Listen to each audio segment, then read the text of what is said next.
हमेशा मैं चला हूँ। लोगों ने हमारे मना करने के बावजूद भी इश्तिहार में चतुर्वेदी का लफ्ज़ लगाया है। मैं मना कर कर के थक गया हूँ, लेकिन आपका प्यार है, आप लगा देते हैं, लेकिन ये चीज़ गलत है। मुझे मौलाना की हद तक ही रहने दो, चतुर्वेदी का शब्द नहीं लगाना चाहिए। इस्लाम मुताला किया है, मुताला करना चाहिए, हर धर्म को पढ़ना चाहिए, और जो सही चीज़ जिस धर्म की हो उसको ले लेना चाहिए। मैंने कल भी तकरीर में कहा था, महात्मा गांधी को जब इंग्लैंड गए तो इंग्लैंड के अंग्रेज़ों ने बहुत गालियाँ लिखी, एक लिफाफे में बंद करके दे दी, ये लो। तो महात्मा गांधी बड़े चालाक थे। महात्मा गांधी ने समझ लिए ये अंग्रेज़ लोग हैं, इन्होंने गालियाँ दी होंगी इस लिफाफे में, तो उन्होंने लिफाफा तो ले लिया लेकिन पढ़ा नहीं। उसमें जो आलपिन था, आलपिन होता है ना, आलपिन देखा यहाँ वो लगाते हैं आप लोग, बैच आलपिन लगा देते हैं, तो लिफाफे में जो आलपिन लगा था उस आलपिन को निकाल लिया और लिफाफा फाड़ के, लेटर फाड़ के फेंक दिया। लोगों ने पूछा, भाई ये क्या किया आपने, तुमने पढ़ा भी नहीं? तो महात्मा गांधी का जवाब क्या था वो देखिए। गांधी जी का जवाब ये था, जो चीज़ मेरे काम की थी वो मैंने ले ली, और जो चीज़ मेरे काम की नहीं थी उसको मैंने फाड़ के फेंक दिया। आप हर धर्म को पढ़िए, हर धर्म को देखिए, हर धर्म को स्वीकार करिए और उसकी स्टडी कीजिए। जो चीज़ आपके काम की हो, अच्छी हो, उसको ले लो। इस्लाम अच्छी चीज़ को लेने से नहीं रोकता है, आप उस अच्छी चीज़ को ले लो। हम वेदों में पढ़ते हैं, जो वेद हैं और वेद के जो व्याख्याएं कहलाती हैं, जिसको हम पुराण कहते हैं, 18 पुराण हैं, 18 पुराण। उनमें ये भागवत पुराण, कल्की पुराण, भविष्य पुराण, शिव पुराण, मत्स्य पुराण, ये मशहूर पुराण हैं, ये मशहूर हैं। वेदों और पुराणों की स्टडी करने के बाद हमें ये लगता है कि इस धरती पर 64,000 ऋषि, 64,000 पैगंबर, 64,000 मैसेंजर इस धरती पर आए हैं, 64,000, और उनमें 24 ऋषि महान कहलाए हैं। ये भागवत पुराण, कल्की पुराण, भविष्य पुराण, शिव पुराण कहता है कि 64,000 तो आए हैं टोटल, उनमें 24 महान हैं। और आप देखेंगे जो 24 महान ऋषियों का नाम वेदों में आया है, ऋग्वेद में, यजुर्वेद में, अथर्ववेद में, सामवेद में और पुराणों में, जो 24 महान ऋषियों का जिक्र हुआ है, वर्णन, वही 24 का जिक्र कुरान में भी आया है। हमारा कुरान, लोग कहते हैं कि बहुत से नबी आए, बहुत से मौलाना तो ये भी बोल देते हैं 1,24,000 आए, बहुत से तो अपनी ज़बान फिसल जाती तो कह देते हैं 1,44,000 आए। हालांकि ये सब बकवास है, कोई सही हदीस से साबित नहीं है कि 1.5 लाख आए कि 1 लाख आए, लेकिन इतना है कि बहुत से आए, गिनती नहीं मालूम। लेकिन 24 जो महान हैं, 24 जो बड़े हैं और जिनका जिक्र, जिनका वर्णन वेदों में हुआ है, उन्हीं 24 का नाम जो वेदों में आया है वही कुरान में भी आया। आप देख लीजिए, कुरान में 24 नबियों का नाम है, 25 का है, लेकिन 25 में नबी मोहम्मद रसूलुल्लाह सल्लल्लाहु अलैहि वसल्लम है, उनको जोड़कर 25, लेकिन 24 महान हैं। जो 24 वेदों में आए, उन्हीं 24 का जिक्र कुरान में भी आया। कुरान में भी हम कैसे कह दें कि वेद कुरान से अलग है? हम कैसे कह दें, हम कैसे इसको एक्सेप्ट कर लें? हम तो ये जानते हैं कि ज़माना बीत गया, इसलिए कुछ अपनी तरफ से बहुत सी बातें मिलाई जा चुकी होंगी, ये अलग बात है। लेकिन वेद को, कुरान की शिक्षा को और वेद की शिक्षा को जब हम रखते हैं तो हमें बहुत सी चीज़ें ऐसी मिलती हैं जिसकी पुष्टि और जिसकी गवाही कुरान देता है। जिन 24 ऋषियों का और रसूलों का नाम वेदों में आया है, उन्हीं का नाम कुरान में आया है। और कुरान में जिस आखिरी नबी का नाम मोहम्मद, अहमद आया है, वेद मोहम्मद, महमद, महमिद, अहमद, अहमिद के नाम से भरा पड़ा है वेद। अंतिम ऋषि कहां पैदा होंगे ये भी, किस जगह आएंगे ये भी, बाप का नाम क्या होगा ये भी, मां का नाम क्या होगा ये भी, पत्नियां कितना होंगी ये भी, बच्चे कितने होंगे ये भी, उम्र एज कितनी होगी ये भी,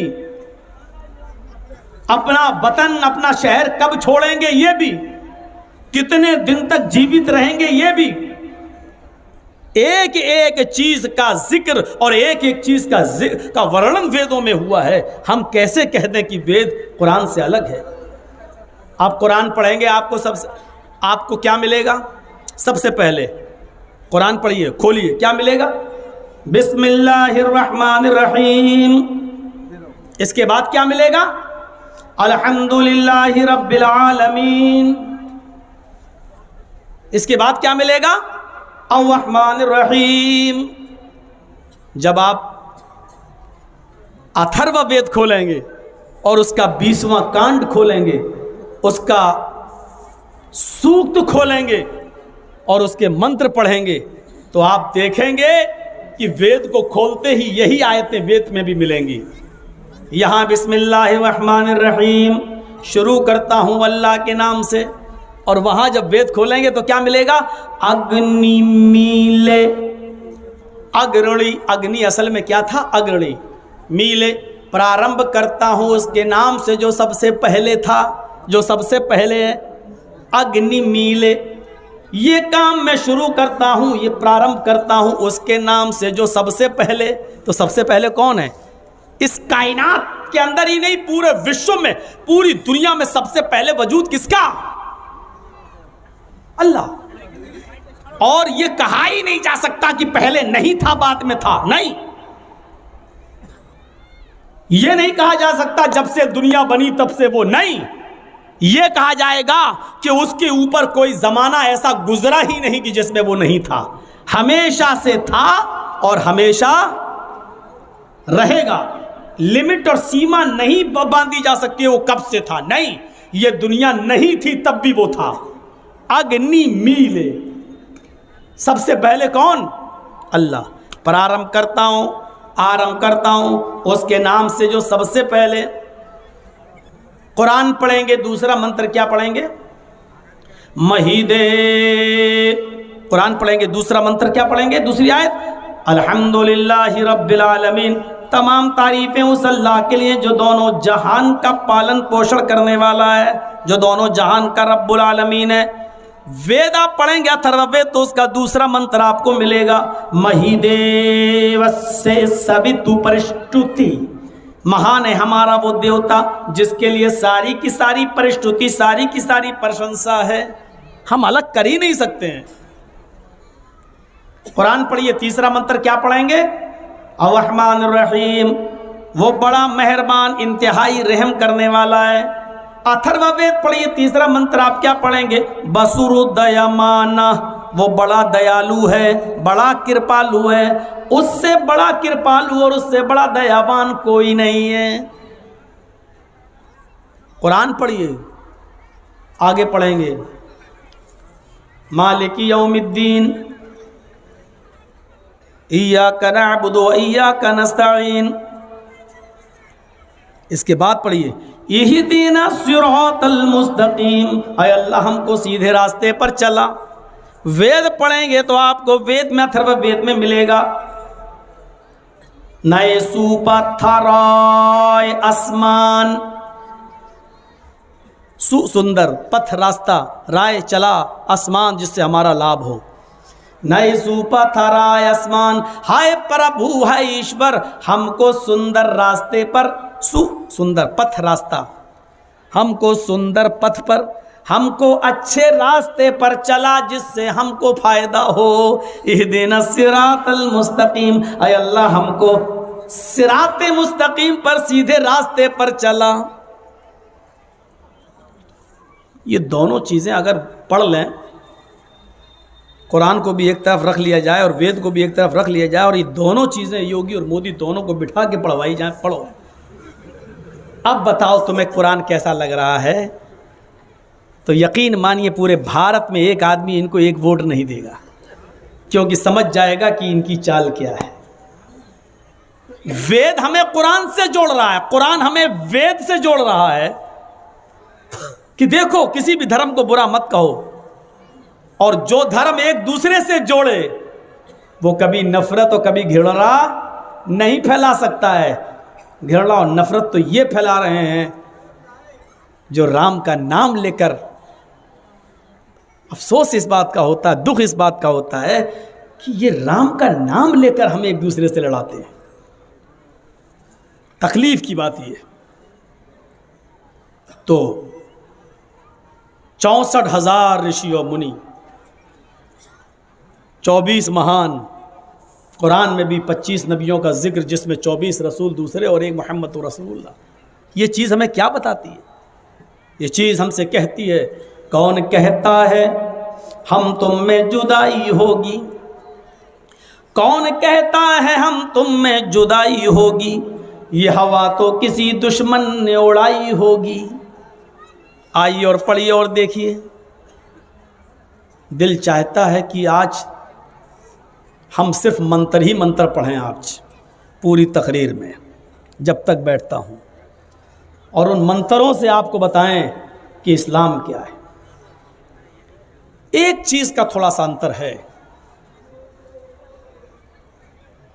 अंत में जो ऋषि आएगा वेदों के आधार पर, उसको वेदों ने जो बताया है वो ये बताया है, यदा यदा ही धर्मस्य ग्लानिर्भवति भारत, जब जब धर्म की ग्लानि होती है और अधर्म की वृद्धि होती है। कृष्ण जी कह रहे हैं, अर्जुन, जब जब धर्म की ग्लानि होती है और अधर्म की वृद्धि होती है, उस जमाने में, उस युग में मैं अवतार ग्रहण करता हूं। हिंदू समुदायों में अवतार किसको कहते हैं? बस इसको समझ लीजिए, बहुत कुछ समझ जाएंगे। हिंदू धर्म के अंदर अवतार कहा जाता है, अवतार की मीनिंग ये है, ईश्वरत्व का मनुष्यत्व में परिणित होना। समझ गए? नहीं समझे? अवतार का माना ये लिखा है, ईश्वरत्व का मनुष्यत्व में परिणित होना। मतलब अल्लाह ही आकाश से, आसमान से, ऊपर से इस धरती पर किसी मां के पेट से मनुष्य की रूप में जन्म लेकर अवतार ग्रहण करता है। यानी जो धरती पर अवतार आता है वो ईश्वर ही होता है, वो अल्लाह ही होता है। वो मनुष्य का रूप धारण करके पृथ्वी पर अवतार ग्रहण करता है। यही चीज गलत है। बस हम इस चीज को नहीं मानते। अल्लाह को, मानव जाति को संभालने के लिए, दुनिया को सुधारने के लिए, बिगड़े हुए इंसानियत को रास्ते पे लाने के लिए अल्लाह को इंसान की शक्ल में आने की जरूरत नहीं है, बल्कि वो इंसानों में से किसी मनुष्य को ऋषि बना देता है और परशुराम को उसके पास भेजता है, जिब्राइल को उसके पास भेजता है कि जाओ, मेरा आदेश, मेरा पैगाम लेकर इनके पास जाओ। इसलिए हिंदू भाई कृष्ण जी को और रामचंद्र जी को भगवान का दर्जा दे देते हैं और ये कहते हैं कि पहले ईश्वरी थे, इन्होंने मनुष्य का रूप धारण करके पृथ्वी पर अवतार ग्रहण किया है। हम ये कहते हैं कि रामचंद्र जी भी एक पुरुष थे, कृष्ण जी भी एक पुरुष थे, हम महान पुरुष थे, सबसे बड़े इंसान थे। चलो ये तो हम मान सकते हैं, लेकिन अल्लाह ईश्वर ही मनुष्य का रूप धारण करके पृथ्वी पर अवतार लिया, ये सही नहीं है। हिंदू भाइयों की देखा देखी मुसलमान भी कहने लगे कि मोहम्मदुर रसूलुल्लाह मनुष्य नहीं है, इंसान नहीं है। ये भी अल्लाह ताला ने इनको अपने नूर से पैदा किया है, अल्लाह ताला ने अपने नूर से पैदा किया है।